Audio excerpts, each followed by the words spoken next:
안녕하세요 여러분, 폴체입니다. 2주 지났는데 두 번째 영상을 올립니다. 폴란드 문화 탐방 역시 기다렸죠? 저도 되게 기대했어요. 이번 주 영상의 주제는 이거였습니다. 이거 스포일러였는데 여러분들이 폴란드어 할 줄 아시면은 바로 알 수 있는 답인데 혀 자체가 폴란드 말로 język이라고 해요. 그렇지만 이 język이라는 단어가 폴란드에서 두 뜻이 가진 단어예요. 하나는 혀, 하나는 언어입니다. 그래서 오늘의 주제는 폴란드어입니다, 여러분. 예! 그리고 일단은 제가 말을 많은 거 저번에 얘기했잖아요. 그래서 말을 안 하고 준비했던 영상을 보시죠.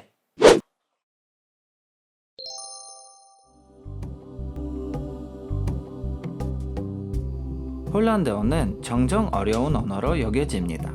끝없이 나열된 자음들과 정교한 절차 규칙들 때문에 폴란드어를 배우는 것이 부담스럽게 느껴질지도 모릅니다.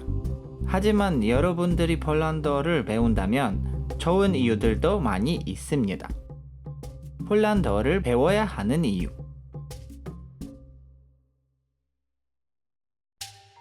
폴란드어를 배우는 것이 사실 다른 슬라브어를 배우는 것보다 쉬울 수도 있습니다.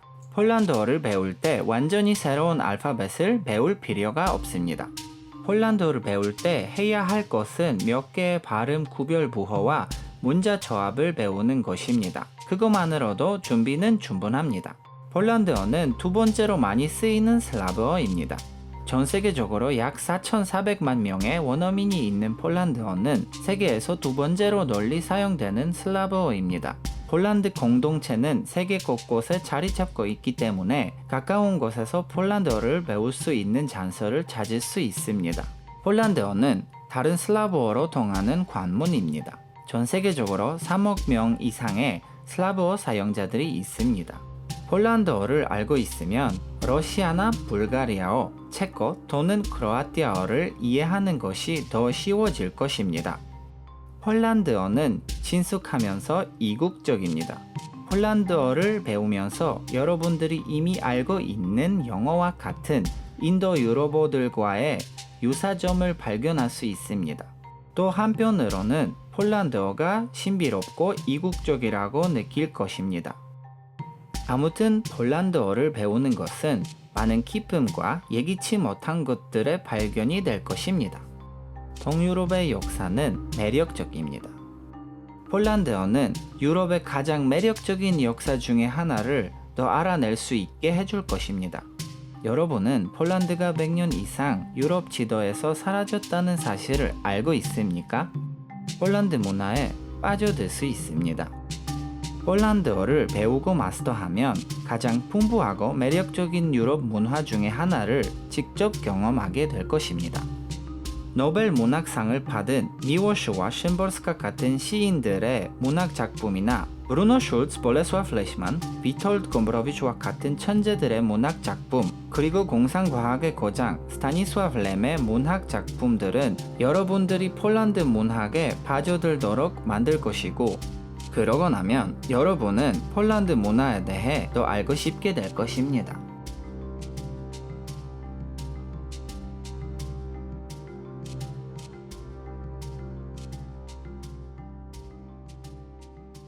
영상이 끝나는데 역시 폴체가 말이 너무 많아서 해야 돼요.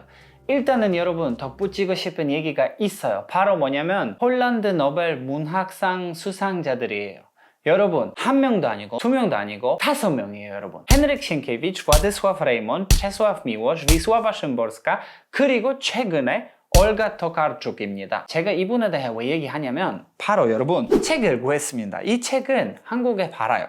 그리고 제목은 잃어버린 영혼입니다. 제가 스포일러 하진 않을 건데 여기 내용 보시면은 사람들은 너무 답답하고 정신 나간 그런 사회에서 살고 있는데, 그래서 읽어보시면은 아시겠지만 이 책은 더 재밌는 게 뭐냐면 제가 좋아하는 부분이 있어요. 바로 뭐냐면 그림이 있어요. 이 책은 같은 얘기를 그림이랑 그리고 글로 담아있는 책이에요.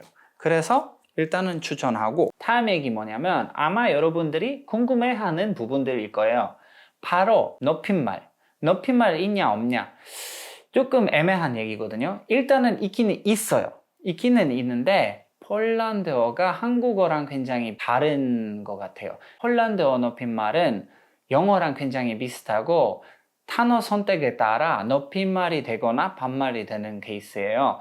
그래가지고 반 아니면은 반이라는 단어를 붙이면은 거의 높여서 쓰는 거예요. 그리고 재밌는 얘기 뭐냐면 폴란드가 공산주의 때까지 또 다른 높임말의 유형이 있었어요. 바로 2인칭 복수형으로 말하는 것이었어요. 예를 들어서 공산주의 때 경찰관이 일반 시민한테 물어봤을 때 당신이 여기에서 뭐 하십니까? 라는 말은 Co wy tutaj robicie?